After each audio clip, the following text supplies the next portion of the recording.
Today I took a walk to the Amboseli National Park. This is where I've met our only legit ancestors. You can see I'm trying to feed them. I'm enjoying having time with them, having fun. These are the only living ancestors which we can see. The rest are just stories. These are the ones. Come on, see how they are enjoying. I'm having a good time with them. So beautiful, so beautiful. They can eat apples, bananas, anything, but not poison. After here, again, I'll go to the Masai Mara and then meet a different monkey family, and then feed them. This is what I love doing. I love feeding animals. I love taking care of animals. Yeah, you can join me, Masai Mara here. Now this is another one.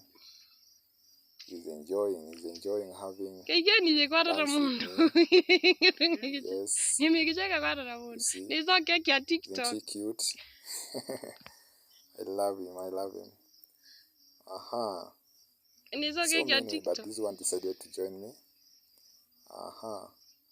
After here, I'm going to cross rivers to the Tsavo National Park.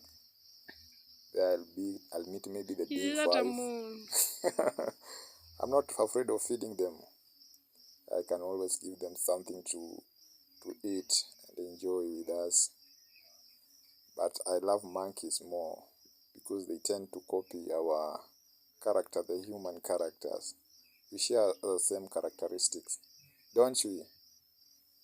Yeah, no matter how beautiful or handsome you are, the monkey is very much close to you. Yeah, I love them, I love it. You see? You see? Just be your local tourists. Enjoy our blessings. These are what we are blessed with. You can join me in our local tourism sessions. We visit our national parks, game reserves, animal orphanages. We can do this all times, especially during the weekends. Yeah, good time.